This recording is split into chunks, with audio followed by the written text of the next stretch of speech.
আর সবচেয়ে বড় কথা, ও যত কিছু করছে শেষ 4 মাস আপনাদের এখান থেকে ও যে উপকৃতটা হয়েছে, আমি বললাম না, মানে আমি মানে এটা বলার মতো না, এটা এত উপকৃত হয়েছে। আমি বলতেছি বাবারে, এই যারা যারা যারা যাবে বা যারা যারা এই ভূমিকে সম্বন্ধে জানে না, তুমি তাদেরকে এই জিনিসটার ব্যাপারে অ্যাডভাইস দিও। ও আমি বলতাম, আব্বু ওরা কিভাবে এত ধৈর্য ধরে এগুলো শুনে। যখন ওরা লাইনে ঢুকে দিছে, আমাকে গার্ডে যখন পিছনে ফালাই দিতেছে, তখন আমি কান্না করতেছি। ও আমার দিকে তাকায় বলে, আম্মু তুমি ওইখানে দাঁড়াও, তোমার ছেলে বিষয় নিয়ে আসবে। এই কনফিডেন্সটা থাকতে হবে, এইভাবে তোমরা তোমাদের মা বাবাকে বলতে হবে, এবং কি ওই লিফলেটটা নিয়ে তোমরা আসতেই হবে। তোমরা চেষ্টা করো, অবশ্যই পারবা। স্যার বুমেকের কথা বললে তো কোনো তুলনাই হয় না স্যার। বুমেক না থাকলে আমি প্রতিদিন যে বুমেকের ক্লাসগুলো দিতাম, ক্লাসে অ্যাটেন্ড হইতাম, ওইটা বুমেকে যদি আমি স্টুডেন্ট হিসেবে এনরোল না করতাম তাইলে আমার মধ্যে ওই জেদটা কাজ করতো না।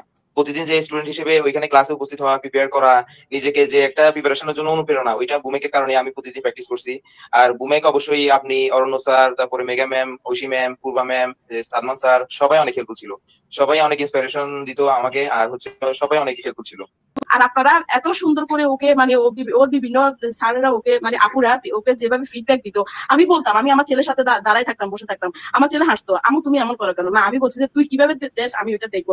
যিনি আছেন আজকে ফাইনাল যিনি ভিসি এক্সপিরিয়েন্স শেয়ার করবেন, আমাদের স্পেশাল ব্যাচের স্টুডেন্ট, তিনি অনেক সময় ধরে ওয়েট করতেছেন, সো আমরা তাকে ফ্লোরটা দিচ্ছি। আমাদের শরিয়ান রশিদ, স্পেশাল ব্যাচের স্টুডেন্ট, তিনি তার মূল্যবান ভিসি এক্সপিরিয়েন্স এখন শোনাবেন। সো আপনি আছেন? জি স্যার, আমি আছি। আসসালামু আলাইকুম স্যার। আসলে আন্তরিকভাবে দুঃখিত, 1 ঘন্টা। না স্যার, কোনো সমস্যা নেই স্যার। আচ্ছা ঠিক। আমি আসলে বুমেকে ক্লাসে থাকাটাই এনজয় করি স্যার। আচ্ছা, এটা আমার লাইফের অনেক বড় অ্যাচিভমেন্ট এখান থেকে গেইন করছি। আমি অনেক নলেজ এখান থেকে এনেছি। আমি বুমেকে ক্লাসে ওয়েট করতে অনেক পছন্দ করি, ক্লাসে থাকতে এটাই পছন্দ করি। আমি ভিসা পাওয়ার পরেও ক্লাসের মধ্যে ঢুকে বসে থাকতাম অনেক সময়। সবার এক্সপিরিয়েন্স গুলো, মানে সবার ক্লাসে মক দেওয়াটা দেখতাম। নিজের মধ্যে একটা মানে অন্যরকম একটা ফিলিংস কাজ করতো যে আমিও এখানে সবার মতো একজন স্টুডেন্ট ছিলাম, আমি এখন ভিসা পাইছি। অন্যরকম একটা ফিলিংস, নিজেকে অন্যরকম ভাবে দেখি আর কি এখন। আচ্ছা, খুব ভালো লাগলো। আল্লাহ তাআলা আপনাকে কবুল করুক, আপনার সকল সবকিছু সহজ করে দিক। সো ওয়েলকাম জানাচ্ছি আপনাকে। আমাদের ফাইনাল এবং প্রধান আকর্ষণ তিনি হচ্ছেন আমাদের শরিয়ান রশিদ। তিনি আমাদের স্পেশাল ব্যাচের স্টুডেন্ট। সো প্রথমে প্রশ্ন করতে চাই, আপনি স্টুডেন্ট ছিলেন? জি স্যার। আপনি কত নাম্বার ব্যাচের স্টুডেন্ট ছিলেন? স্যার আমি 38 নাম্বার স্পেশাল ব্যাচ স্টুডেন্ট ছিলাম। আচ্ছা, আপনার মেন্টরের নাম কি? আমার মেন্টর ছিল পুনশ্রী ম্যাম। ওকে, সো প্রথমে যেটা জানতে চাচ্ছি আপনার থেকে, যে আপনি ভূমেক সম্পর্কে শুরুতেই বললেন, সো ভূমেক থেকে কি ধরনের উপকার পেয়েছেন, বা ভিসা পাওয়ার ক্ষেত্রে আমাদের ভূমেক কি আদৌ আপনাকে সহযোগিতা করতে পেরেছিল? স্যার বুমেকের কথা বললে তো কোনো তুলনাই হয় না স্যার। বুমেক না থাকলে আমি প্রতিদিন যে বুমেকের ক্লাসগুলো দিতাম, ক্লাসে অ্যাটেন্ড হইতাম, ওইটা বুমেকে যদি আমি স্টুডেন্ট হিসেবে এনরোল না করতাম তাইলে আমার মধ্যে ওই জেদটা কাজ করতো না। প্রতিদিন যে স্টুডেন্ট হিসেবে ওইখানে ক্লাসে উপস্থিত হওয়া, প্রিপেয়ার করা, নিজেকে যে একটা প্রিপারেশনের জন্য অনুপ্রেরণা, ওইটা বুমেকের কারণে আমি প্রতিদিন প্র্যাকটিস করছি। আর বুমেক অবশ্যই আপনি, অরণ্য স্যার, তারপরে মেগা ম্যাম, ঐশী ম্যাম, পূর্বা ম্যাম, সাদমান স্যার, সবাই অনেক হেল্পফুল ছিল। সবাই অনেক ইন্সপিরেশন দিত আমাকে, আর হচ্ছে সবাই অনেক হেল্পফুল ছিল। স্যার বুমেকের কথা বললে তো কোনো তুলনাই হয় না স্যার। বুমেক না থাকলে আমি প্রতিদিন যে বুমেকের ক্লাসগুলো দিতাম, ক্লাসে অ্যাটেন্ড হইতাম, ওইটা বুমেকে যদি আমি স্টুডেন্ট হিসেবে এনরোল না করতাম তাইলে আমার মধ্যে ওই জেদটা কাজ করতো না। প্রতিদিন যে স্টুডেন্ট হিসেবে ওইখানে ক্লাসে উপস্থিত হওয়া, প্রিপেয়ার করা, নিজেকে যে একটা প্রিপারেশনের জন্য অনুপ্রেরণা, ওইটা বুমেকের কারণে আমি প্রতিদিন প্র্যাকটিস করছি। আর বুমেক অবশ্যই আপনি, অরণ্য স্যার, তারপরে মেগা ম্যাম, ঐশী ম্যাম, পূর্বা ম্যাম, সাদমান স্যার, সবাই অনেক হেল্পফুল ছিল। সবাই অনেক ইন্সপিরেশন দিত আমাকে, আর হচ্ছে সবাই অনেক হেল্পফুল ছিল। স্যার অনেক হেল্প হয়েছে আমার বুমেক থেকে।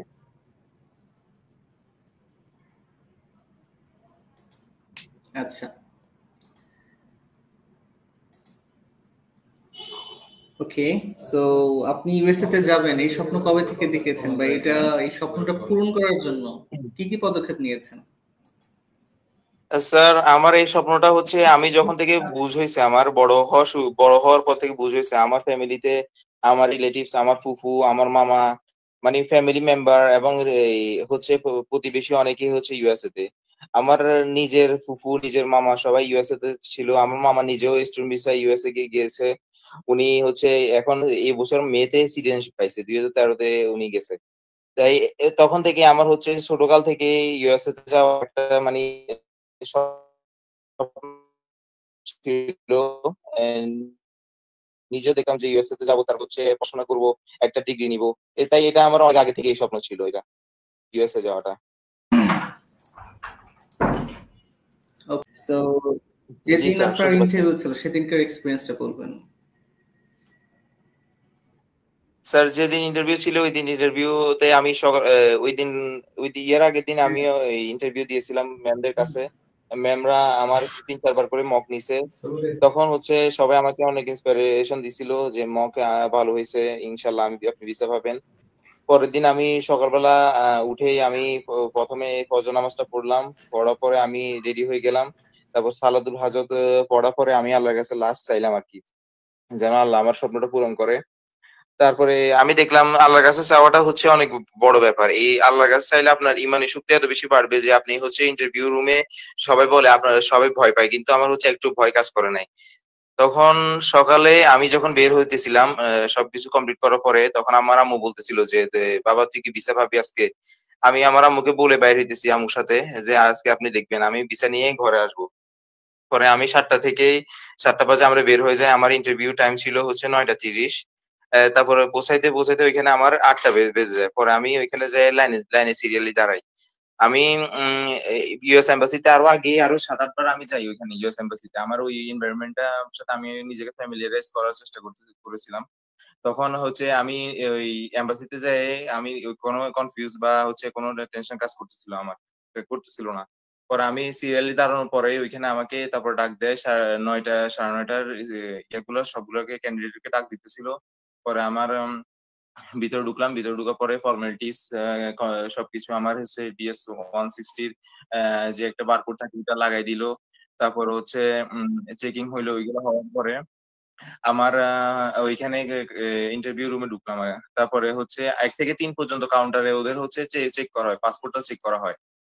ওরা আমার পাসপোর্টটা চেক করে সবকিছু কেউ আছে কিনা ওইটা দেখলো। তারপর আমাকে সিরিয়ালি বসতে বললো ফিঙ্গারপ্রিন্টের জন্য। তারপর আমাকে ওইখানে ভিতরে যারা থাকে স্টাফরা ওরা আমাকে বললো যে আপনি 4 নাম্বার কাউন্টারে যান, ওইখানে ফিঙ্গারপ্রিন্টটা দেন। তারপর আমি 4 নাম্বার কাউন্টারে গেলাম, ফিঙ্গারপ্রিন্টটা দিলাম। তারপর আবার সিরিয়ালি বসে আবার ওয়েট করা শুরু করতেছিলাম।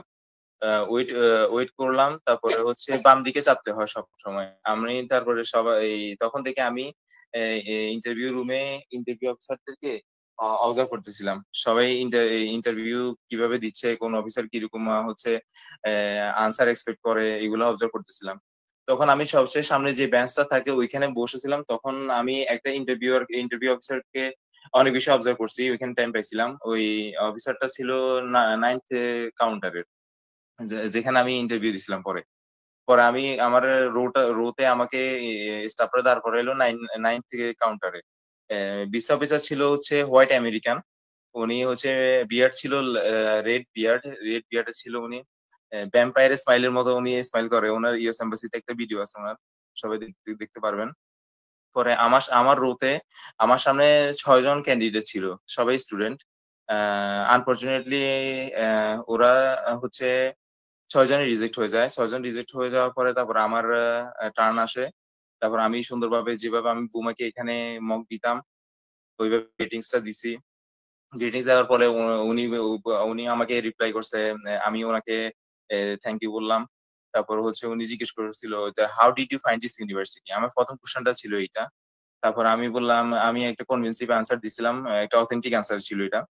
তারপরে বললো why you choose this university. তারপর আমি ইউনিভার্সিটিটা কেন চুজ করলাম এগুলো বললাম। আমার স্কলারশিপ ছিল অনেক বড় অ্যামাউন্টের, ওইটা বললাম। এটা শোনার পরে উনি বললো so who is going to pay for your deficit? যেহেতু আমার একটা স্কলারশিপ ছিল তো এটাই উনি এভাবে আস্ক করছে। আমি বললাম যে my father is my sponsor. তারপরে উনি বললো যে what does your father do for living? উনি হচ্ছে কি করেন?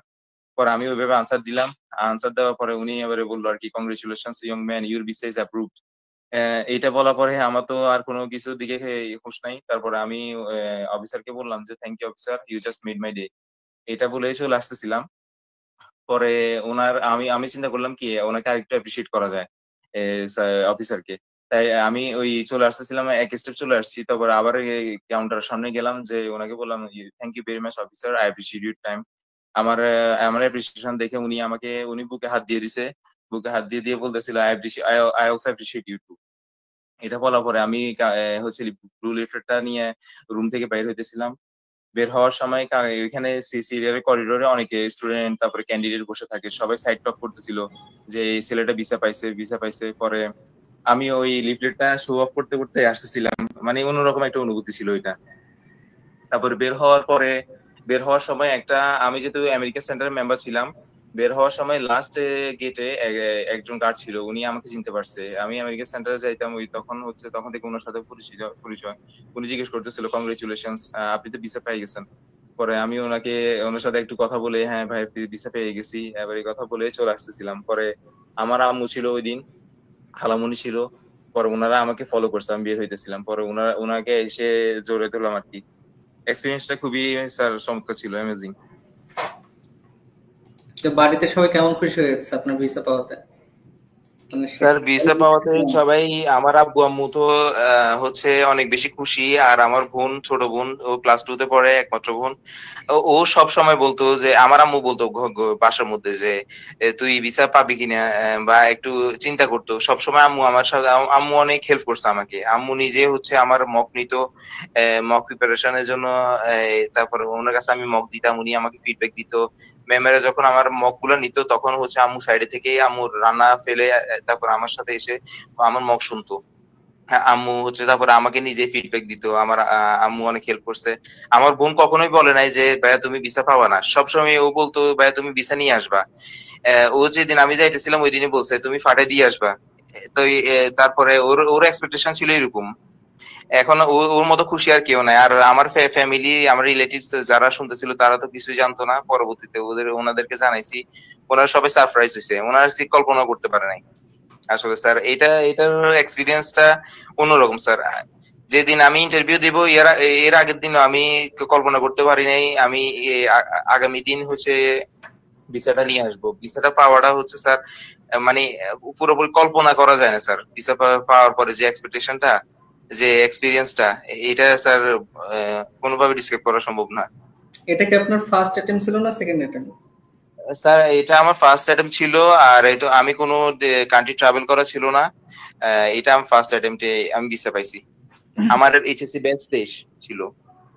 আচ্ছা, সো ভিতরে তো আর অনেক ইন্টারভিউ দিচ্ছিল, সো কি এনভায়রনমেন্ট দেখলেন? কারা পাচ্ছিল, কারা রিজেক্ট হচ্ছিল? স্যার ক্যান্ডিডেট তো ওইখানে ফ্যামিলি, তারপর ভিজিটর অনেকেই থাকে। যারা হচ্ছে স্টুডেন্ট, এদের মধ্যে আমি একটা জিনিস খেয়াল করছি, ওরা আগে থেকেই হচ্ছে প্রিপেয়ার্ড কম ছিল।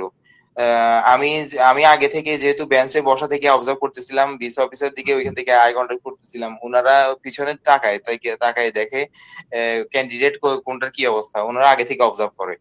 আমি দেখতেছিলাম রোতে থাকা অবস্থায় যেসব ক্যান্ডিডেট গুলা ভিসা ভিসা ইন্টারভিউ দিতেছিল, ওদের হচ্ছে বডি ল্যাঙ্গুয়েজও ঠিক ছিল না। ওরা যে ডেস্কের উপর হচ্ছে একটা ডেস্কের মতো থাকে, ওরা ওইখানে ফাইলটা রাখা যায়, ওরা ওইখানে হেলান দিয়ে কথা বলতেছিল। তারপর হচ্ছে অনেক বেশি মামলিং করতেছিল। মানে ওদের মধ্যে একটা প্রেশার ছিল, যেটা আমি মনে করছি যে ওদের ভিসা না পাওয়ার কারণ। আর আমার মধ্যে 100% কনফিডেন্স ছিল, এটা আমার মধ্যে 100% কনফিডেন্স ছিল। আমি যখন রোতে দাঁড়াইছিলাম একেবারে ইন্টারভিউ এম্বাসির বাইরে, তখন তখন আম্মুকে এটাই বলে গেছিলাম, আম্মু আপনারা জানো ওইখানে ওয়েট করেন, আমি ভিসা নিয়ে আসবো। আমার মধ্যে 100% কনফিডেন্স ছিল। আমি মনে করি ইন্টারভিউতে 100% কনফিডেন্ট, 100% পোলাইট বিহেভিয়ার করতে হবে, আর 100% পজিটিভ থাকতে হবে, তাইলে আপনার ভিসাটা হবে। আর আপনার হচ্ছে নিজের প্রোফাইল নিয়ে রিসার্চ করতে হবে, আপনার যেন সবার মতো যেন আপনারটা একই জেনারিক না হয়। আপনারটা নিয়ে আপনি কিছু রিসার্চ করবেন, যে কিছু ইউনিকনেস রাখবেন, তাইলে দেখবেন আপনার সুন্দরভাবে ইন্টারভিউটা দিবেন। ভিসা অফিসার আপনাকে কনভিন্স করতে পারলেই আপনার ভিসা দিয়ে দিবে। ওরা ভিসা প্রোভাইড করার জন্যই বসে থাকে। হচ্ছে ওদেরকে কনভিন্স না করতে পারলে আপনার হচ্ছে প্রেজেন্টেশনটা দিয়ে ওরা হচ্ছে ভিসাটা দেয় না। আচ্ছা, অনেকেই যে বলে যে ভিসার ইস্যু ভালো না, এখন দাঁড়ায় না, এখন দাঁড়াবো না, এরকম অনেকে ওহি দেয়। তো তাদের ওহির বিষয়ে যদি কিছু বলতেন। স্যার এটা হচ্ছে আমিও এটা হচ্ছে যারা একেবারে এ লাইনে সবচেয়ে মানে প্রাইমারি বিগিনার লেভেলে আছে, ওরা হচ্ছে এদিক ওদিকে বলে যে ভিসার ইস্যু পারো না এই সেই, তাদের একটা অবজারভেশন। কিন্তু যারা ইন্টারভিউ দেয় তারা দেখছি আমি ওইখানে ভিসার ইস্যু বলতে কিছু নয়। আপনি যদি ওয়েল প্রিপেয়ার্ড হন, আপনি যদি 100% কনফিডেন্ট থাকেন নিজের প্রোফাইল নিয়ে, তাহলে ওইখানে ভিসার ইস্যু বলতে কিছু নাই। আপনি যদি নিজেকে যোগ্য না ভাবেন তাহলে হচ্ছে আপনি ভিসা পাবেন না। আপনি যদি নিজেকে যোগ্য ভাবেন তাহলে আপনি 100% ভিসা পাবেন, না এলে ভিসা ভিসা হবে না আপনার। এভাবে রেশিও বলতে কোনো কিছু নেই স্যার, আমি বলি ওরা ভিসা দেওয়ার জন্যই বসে থাকে, শুধু আপনাকে ওইখানে প্রেজেন্ট করতে হবে, আচ্ছা, একটা আপনি কনভিন্স করে এখানে যারা আছে, আমি একটু আগের দুইজনকে বলেছি, সো এখানে যারা আছে কারো তো ইন্টারভিউ কালকে, সরি মানে সানডেতে, কারো হচ্ছে নেক্সট উইক, কারো নেক্সট মান্থ, কারো নেক্সট ইয়ার। সো তাদের উদ্দেশ্যে আপনার কি কোনো মেসেজ আছে?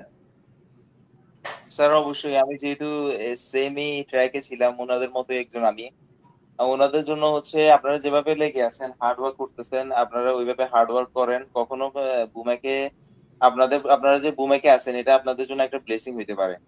আপনারা বুঝতে পারবেন যখন ভিসাটা পাবেন, তখনই বুঝবেন যে বুমেকে এনরোল করাটা আপনাদের জন্য একটা ব্লেসিং।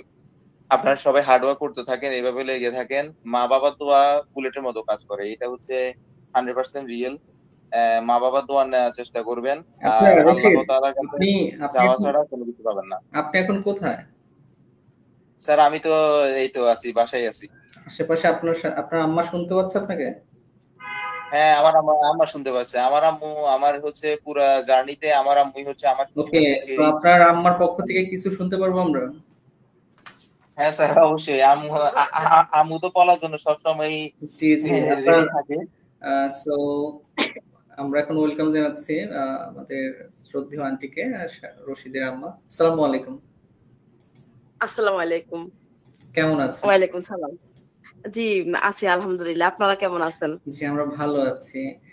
সো কেমন লাগছে আপনার ছেলে ভিসা পেয়েছে? তো ভিসা পাওয়ার পর আপনারা যখন দেখলেন আপনার ছেলে আসছে গেট থেকে বের হয়ে, আপনি যখন ওই বাহিরের রেলিং থেকে দেখলেন, তখন এগিয়ে গেলেন গেটের সামনে, সো ওই মোমেন্ট আপনার কেমন মনে হয়েছে? সেই অনুভূতিটা যদি এখানে আপনার সন্তান সমতুল্য সবাই আছে তাদের উদ্দেশ্যে। আচ্ছা ভাই, জি ভাইয়া সর্বপ্রথমে স্যার বলবো না ভাইয়া বলবো জানি না। আচ্ছা ভাইয়া বলি, আমি আপনার ছেলের মতো, আমাকে কিছু বলা। আচ্ছা সর্বপ্রথম কথা হচ্ছে আমাকে এখানে একটু 2 লাইন বলার সুযোগ করে দেওয়ার জন্য, এই জন্য অসংখ্য অসংখ্য অসংখ্য ধন্যবাদ। আমার এখানে হাজারো ছেলে মেয়েরা আছে এই কথাগুলো শুনতেছে।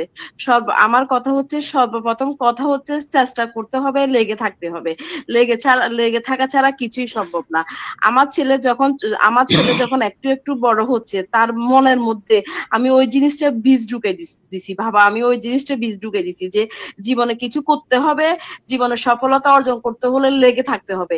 ও যে ভিসা পাইছে এই জিনিসটা এত সহজে হয় নাই, অনেক কষ্টের পরে, অনেক চেষ্টার পরে, অনেক বিনিময়ের পরে সে অর্জনটা করছে। সে যেদিন ক্লাস দিত, আমি যত কাজে থাকতাম এসে আমি সাথে দাঁড়ায় যেতাম। আমি দেখতাম যে যখন দেখতাম যে আমি সাথে দাঁড়ায় যাই, ও জিনিসটা আরো বেটার দেওয়ার চেষ্টা করতো। যখন একদিন খারাপ হইতো আমি বলতাম যে আজকে তোর এইটা হয় নাই, আজকে তোর ওইটা হয় নাই, ও কিন্তু হাসতো, বলতো যে আম্মু আপনি এগুলো কিভাবে ধরেন, আপনি যা বলেন তা আমার মেন্টররাও ওনারাও আমার ওই ভুলটা ধরে। আমি যত কাজে থাকতাম, আমি হয়তো ফাঁক করে বা আমি হয়তো কোনো কাজে আছি, ওর যখন দেওয়ার সুযোগ হইতো, সময় হইতো, মক দেওয়ার সময় হইতো, আমি তখন ওর সাথে দাঁড়ায় যেতাম। যখন আমি ওর সাথে দাঁড়ায় যেতাম তখন ও জিনিসটা আরো ভালো করে নিত। ভাই আরেকটু কথা বলি, সেটা হচ্ছে ও ইন্টারভিউ দেওয়ার আগের দিন 2 দিন আগে ও কিন্তু এটাই মকটাও খারাপ করছিল। করার পর পূর্বা ম্যামে ওকে বলছিল যে তোমার যদি কালকে যদি ইন্টারভিউ না হইতো, তোমাকে আমি কিন্তু আজকে বিষয়টা রিজেক্ট করে দিতাম। তোমার মন খারাপ হবে দেখে আমি তোমাকে বিষয়টা রিজেক্ট করি নাই, তোমার ইন্টারভিউ খুব বাজে ছিল। তো ওই দিন আসলে কিন্তু ম্যামের ওই যে সাউন্ডে বেশ কম ছিল বিদায় ও কিন্তু জিনিসটা কভার করতে পারেনি, উল্টা পাল্টা দিছে। তারপরে আমি কি করছি, আল্লাহ বাবা তুমি শেষ মুহূর্তে এটা কি করলা। তারপর আমি কি করছি, তুমি মনে করো যে আমি তোমার বিষয় অফিসার, তুমি আমাকে দিবে। হয়তো আপনারা হাসবেন সবাই, আমি হয়তো কোনো কাজ করতেছি, আমি হয়তো রান্না করতেছি, আমি হয়তো তরকারি করতেছি, আমি ওর সামনে দাঁড়ায় যেতাম, আমি বলতাম যে তুমি বলো বলো, তুমি শুরু করো, তুমি আম্মুর সামনে বলো, তুমি আমাকে মনে করবা যে একটা বিশা অফিসার। এইভাবে আমি ওরে মানে ওইভাবে আমি আমার ছেলের পিছনে একটা মানে বন্ধুর মতো ছিলাম, গার্জিয়ান তো আছি, সর্বদিকে আমি ওকে সাপোর্ট করতাম। আর আপনারা এত সুন্দর করে ওকে মানে ওর বিভিন্ন স্যারেরা ওকে মানে আপুরা ওকে যেভাবে ফিডব্যাক দিত, আমি বলতাম, আমি আমার ছেলের সাথে দাঁড়ায় থাকতাম, বসে থাকতাম, আমার ছেলে হাসতো, আম্মু তুমি এমন করো কেন, না আমি বলছি যে তুই কিভাবে দেশ আমি ওইটা দেখবো। যখন ওর টিচারেরাও যখন ওকে মানে বলতো এটা ভুল হয়েছে ওইটা ভুল হয়েছে, আমি বলতাম আব্বুরে তোর টিচার গুলো এত ভালো কেন, আমাকে একটু কথা বলে দিস তো। একদিন আমি ও শুধু হাসে, আম্মু তুমি এমন করো কেন, এমন করো কেন। আমি বলছি যে তোর টিচারটার মানে ম্যামটার নামটা একটু জিজ্ঞেস করতো। একদিন ও একটা ম্যামকে জিজ্ঞেস করছে, আপু আপনার নামটা কি, ওইটা আমার কারণে বলছে। এই জন্য আমি বলতেছি বাবারা, তোমরা সবাই, বাবারা, বোনরা, মারা, তোমরা সবাই লেগে থাকো, লেগে সফলতা একদিন আসবে। আর ওরা আমি যা দেখছি, ওরা বিষাদ দেওয়ার জন্য, আমি আমার ছেলের মুখ থেকে যা শুনতেছি, ছেলে বলছে যে আম্মু ভিতরে ভয়ের কিছু নাই, ডরের কিছু নাই, ওরা বিষা দেওয়ার জন্য, আপনাকে বিষা দেওয়ার জন্য ওরা রেডি থাকে। এই জন্য বলছি তোমরা চেষ্টা করো। আর তোমাদেরকে যেভাবে গার্ড দিতেছে, যেভাবে তোমাদেরকে তৈরি করতেছে, তোমরা বিষা অবশ্যই পাবা। একবার না পারো 10 বার চেষ্টা করো, 10 বার না পারলে তোমরা 5 বার 20 বার চেষ্টা করো, কিন্তু তোমরা লেগে থাকো।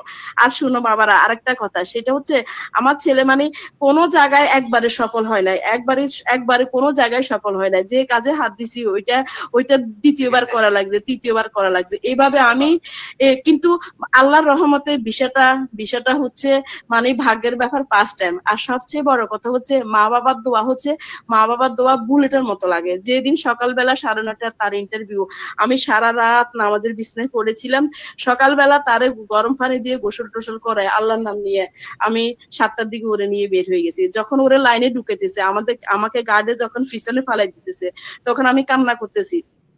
ও আমার দিকে তাকাই বলে, আম্মু তুমি ওইখানে দাঁড়াও, তোমার ছেলে বিষে নিয়ে আসবে। এই কনফিডেন্সটা থাকতে হবে। এইভাবে তোমরা তোমাদের মা বাবাকে বলতে হবে, এবং কি ওই লিফলেটটা নিয়ে তোমরা আসতেই হবে।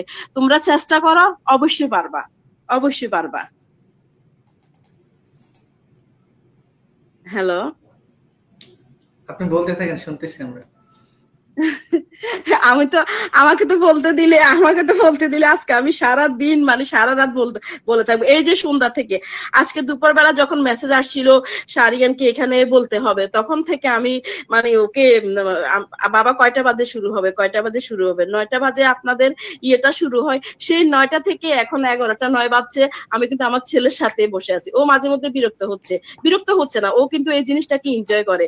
ও ভিসা পাওয়ার পর থেকেও ও কিন্তু আপনাদের ক্লাসটাতে ঢুকে থাকে। আমিও কেমন জানি হয়ে গেছি, আজকে 4 মাস 6 মাস ছেলে এরকম করে, আমিও ছেলের সাথে বসে থাকি। আমরা মা ছেলে শুনে খুব ভালো লাগে।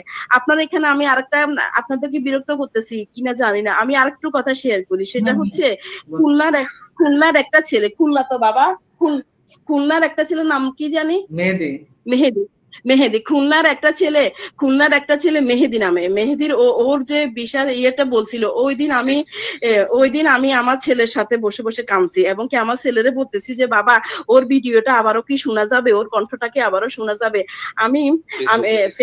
আমার ছেলে বলে যে আম্মু শুনতে পারবা। আমি আরো 2-3 বার ওর কণ্ঠটা শুনছি। আমি ওর জন্য মানে এত কান্না করতেছি। আমি আমার ছেলেরে বলতেছি যে জীবনে দেখছিস তুই তো ওর থেকে, ও তো আরো কত স্ট্রাগল করছে, কোথায় থেকে সে যে বলছে সকালবেলা সে কোথায় যায়, জাল ধরতে, শীতের দিনে জাল দিয়ে মাছ ধরতে যায়। সে বলছে সে যখন ITS করছে তার ওখানে 200 টাকার কম ছিল। সে কখনো জীবনে, আমাদের ছেলেদেরকে আমরা কত 500 টাকা 1000 টাকা প্রতিদিন নাস্তার পিছনে দিতেছি। ও বলছে ও ভিসা পাইয়া 200 টাকা ওর পকেটে ছিল, ওই টাকা দিয়ে সে 200 টাকা খরচ করে একটা সিএনজি নিয়ে বাসায় চলে আসবে।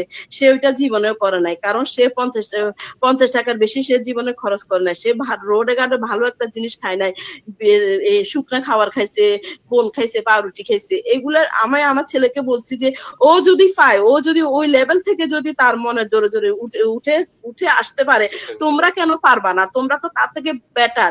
এমন না যেন তুমি কোটিপতি ছেলে, এমন না যেন তুমি একদম ফকিরেরও ছেলে, তুমি মধ্যবিত্ত পরিবারের বাবা মায়ের আদর্শ সন্তান। তুমি কেন পারবা না? তোমরা কেন পারবা না? বিশ্বাস করো বাবা, আমি সব সময় ছেলেকে এইভাবে বলতাম। আর আমি সবার জন্য দোয়া করি। যখন আমার ছেলে যখন এটার সাথে জড়িত আছে তারপর থেকেই তো আমি দেখি, সবসময় দেখি, আমি একটু এগুলো ফলো করতেছি। যখন একটা ছেলে একটা মেয়ে যখন বিষয়টা পায়, যখন তারা তাদের ওই লিফলেটটা শেয়ার করে, ওইটা মানে আমি বলি যে আল্লাহ তুমি সবাইকে দান করো, তুমি সবাইকে দান করো, সে সাথে আমার ছেলেকেও দান করো। এই যে এখন যারা আছে এইভাবে, আমি আজকে বলতেছি আমার ছেলেকে যে দেখ তুই তো পেয়ে গেছিস, তুই অন্তত এক্সাইট হয়েছিস, যারা পায় নাই তারা কি যুদ্ধ করতেছে। আল্লাহ যেন সবাইকে সফলতা দান করে, আল্লাহ যেন সব মায়ের মুখের হাসি ফুটায়। এইরকম মানে শেষ এই জিনিসটাকে আমিও ভালোবেসে গেছি আমার ছেলের সাথে। আজকে মাস থাকতে এই জিনিসটাকে আমি ভালোবেসে গেছি।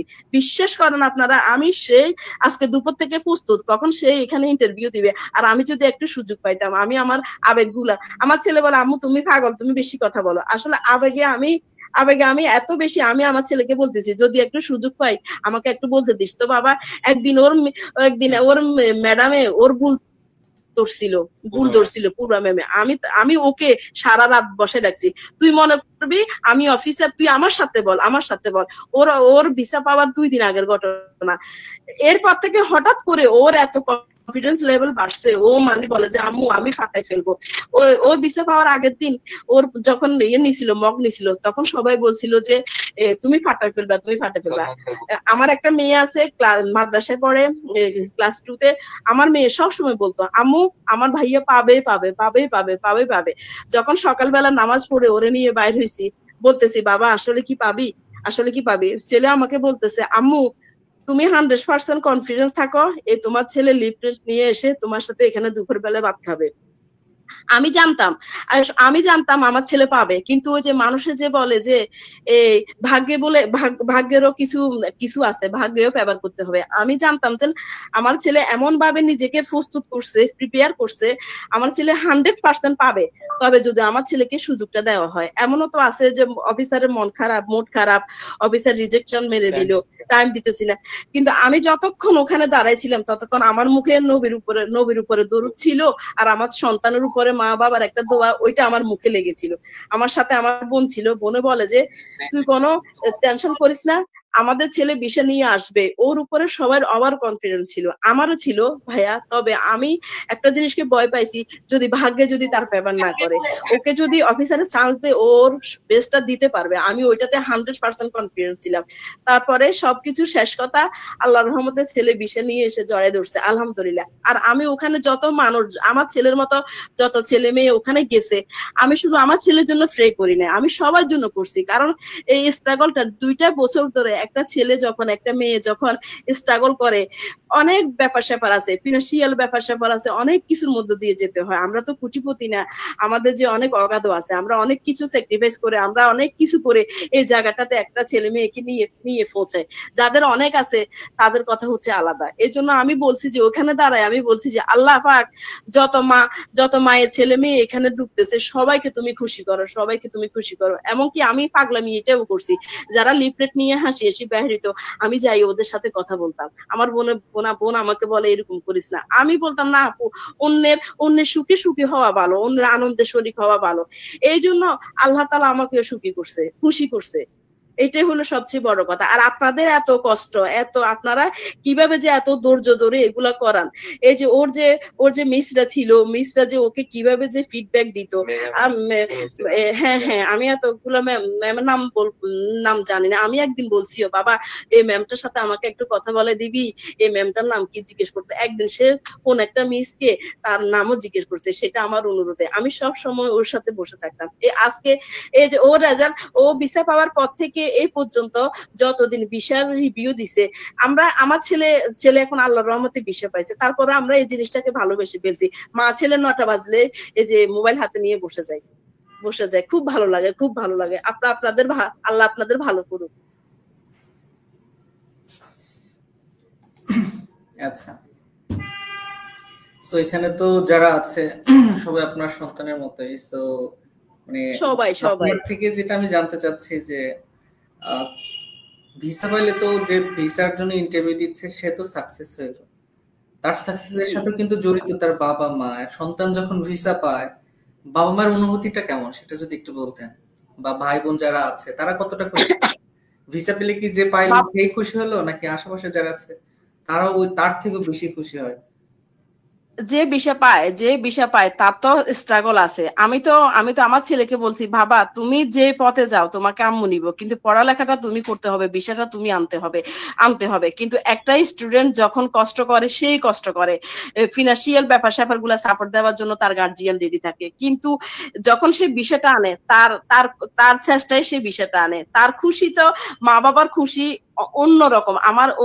আমার ছেলে মেয়ে দুইজন, ও বড়, আমার মেয়ের একদম ছোট, ওদের বয়সের ডিফারেন্স অনেক বেশি। আমার মেয়ে সবসময় বলতো, আম্মু তুমি টেনশন করিও না, ভাইয়া বিষয় নিয়ে আসবে। এই খুশিটা, এই আনন্দটা মা বাবার জন্য, সবার জন্য যে কি আল্লাহর নেয়ামত, যে পাবে না সে বলতে পারবে না।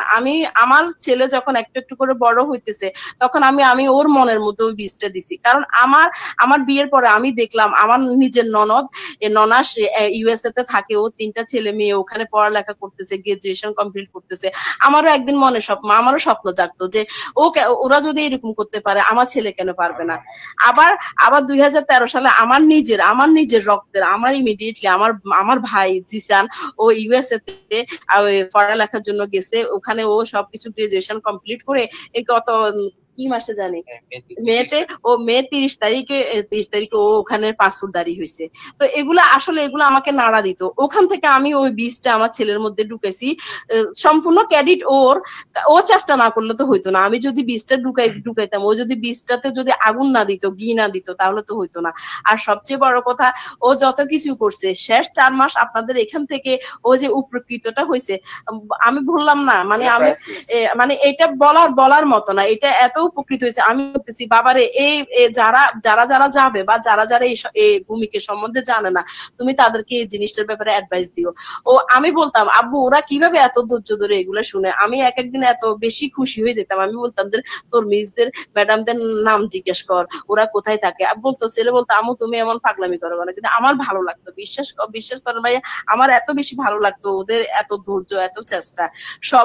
সবার চেষ্টায়, সবার সাধনায়, সবাই চেষ্টার কারণে একটা ছেলে, একটা স্টুডেন্ট এত যোগ্য হয়ে, এত বেশি কনফিডেন্স নিয়ে সে ওখানে পৌঁছাতে পারে।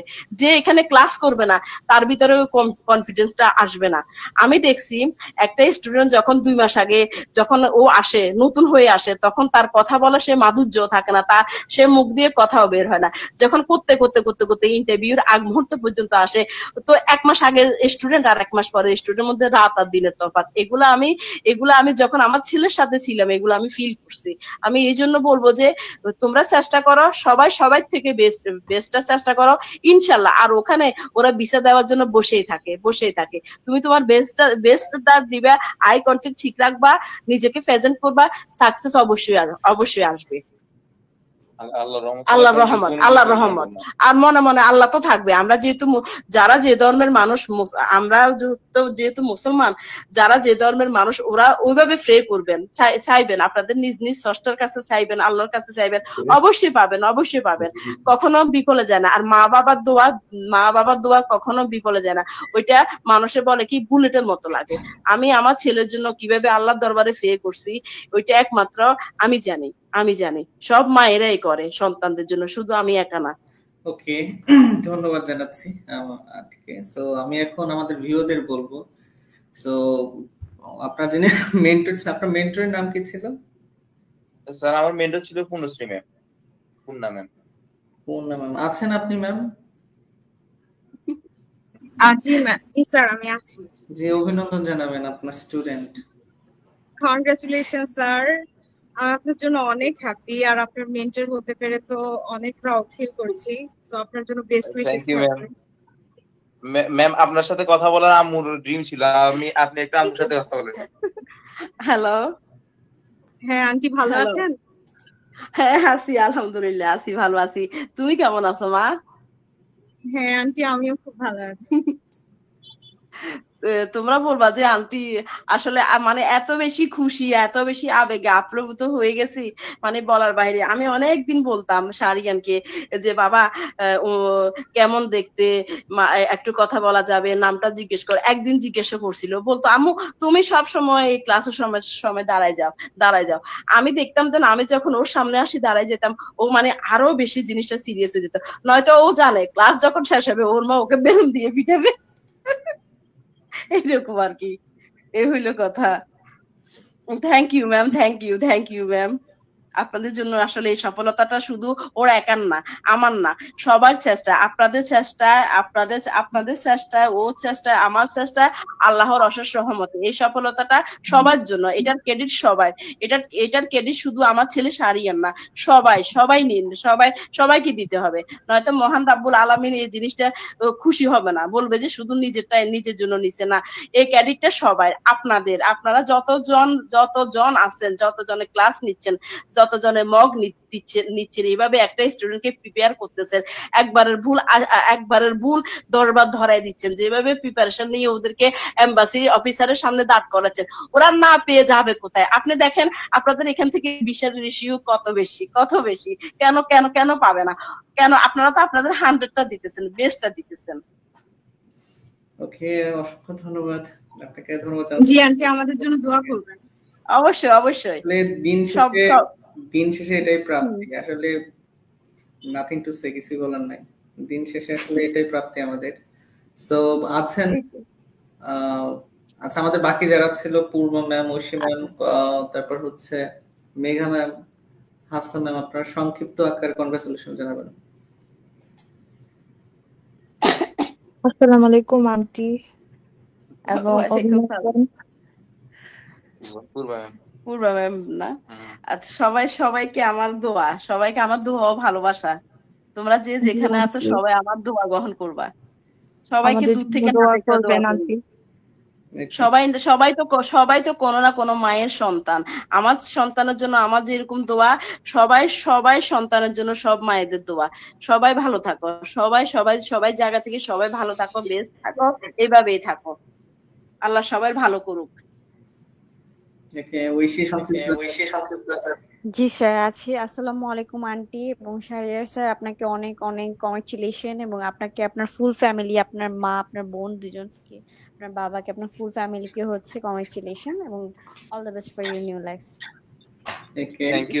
Thank you. মেঘা আছেন? মেঘা, জি স্যার। আসসালামু আলাইকুম আন্টি। ওয়ালাইকুম সালাম। কেমন আছো মা? হ্যাঁ ভালো আছি আন্টি, আপনি কেমন আছেন? আমি ভালো আছি আলহামদুলিল্লাহ। আজকে তো তোমাদের সাথে কথা বল, এতদিন পিছনে ছিলাম, এখন আজকে তো আল্লাহর রহমতে আসলে মানুষ যেটা নিয়ত করে সেটা আল্লাহ কোনো না কোনো উসুলাতে পূরণ করে। আমি তোমাদের সাথে একটু কথা বলার জন্য আমি সব সময় আমার ছেলের কত বকা খাইছি, কিন্তু দেখো আজকে আল্লাহ সেটা পূরণ করে দিছে। একটাই কথা, মন থেকে যেটা চাই সেটা কখনো আল্লাহ বিফলে দেয় না। আজকে আমি খুশি, খুব খুশি। এমনি তো ছেলে ভিসা পাইছে, খুশি, আজকে আরো খুশি। তোমাদের জন্য অসংখ্য ধন্যবাদ করেছেন আন্টি, তার জন্য উনি ভিসাটা পেয়েছেন। সো স্যার আপনাকে অনেক অভিনন্দন। আপনার সামনের পথটা যেন অনেক সুন্দর হয়, আপনি যেন সবসময় হচ্ছে এভাবেই হচ্ছে সাকসেস হন, এই দোয়াটাই করি। ধন্যবাদ। ওকে, ধন্যবাদ জানাচ্ছি আন্টি। সো লাস্টে আপনাকে লাস্ট 30 সেকেন্ড, সেটা হচ্ছে ভূমিক নিয়ে যদি কিছু বলতেন সংক্ষিপ্ত আকারে সবার উদ্দেশ্যে। আমি বলবো, ভূমিকে যারা বাইরের জন্য ট্রাই করো, তোমরা সবাই ভূমিকের সাথে যোগাযোগ করো। তোমাদের যদি টার্গেট থাকে, তোমাদের টার্গেটের জায়গায় পৌঁছাই দিবে ভূমিক, বাকি উপর আল্লাহর ইচ্ছে। তোমরা যদি ভূমিকে না আসো, তোমরা জীবন থেকে অনেক কিছু মিস করবা, তোমরা নিজেকে প্রিপেয়ার করতে পারবা না। ভূমিকে আসো, ভূমিকের সাথে থাকো, এবং কি ভূমিকের সাথে থাকো। তোমাদেরকে একটাই অনুরোধ জানাই, তোমরা যদি জীবনে ভালো কিছু অর্জন করতে চাও, ভূমিকে আসো, ভূমিকের কাছে থাকো, এবং কি ভূমিকের গাইডলাইনে থাকি তোমাদের স্বপ্নগুলো তোমরা পূরণ করো। এটাই হলো কথা। ওকে, অসংখ্য ধন্যবাদ যারা এখানে ছিল। আশা করি সব উপভোগ করেছেন, এবং আসলে আমরা সবাই সবার কথাই শুনি, কিন্তু মায়েদেরও তো অনেক ওয়ার্ড থাকে। কিছু বলার নাই। অসংখ্য ধন্যবাদ আপনাকেও। আসলে সবারই তো কথা বলার ইচ্ছা থাকে, তো আপনারা শুনলেন। এটা কিন্তু জাস্ট মানে হয়ে গেল, জাস্ট ওনাকে আমার মনে হচ্ছিল যে আসলে যেহেতু ওনার আম্মার কথা উনি বলতেছিলাম, কেন যেন মনে হচ্ছিল ওনার আশেপাশে হয়তো ওনার আম্মা আছে। তো সামহাউ সারাক্ষণ থাকি। হ্যাঁ, আজকে 9টা থেকে বসা। যাই হোক, অসংখ্য ধন্যবাদ আন্টি আপনাকে। সো আপনাদের সবাইকে অফিসে ইনভাইট করলে আপনারা আসবেন ইনশাআল্লাহ ফ্লাইটের আগে। তাহলে অবশ্যই আমরা মিষ্টি মুখ করাবো। তো যাই হোক, সবাই 3টা মিস এক্সপিরিয়েন্স শুনলেন।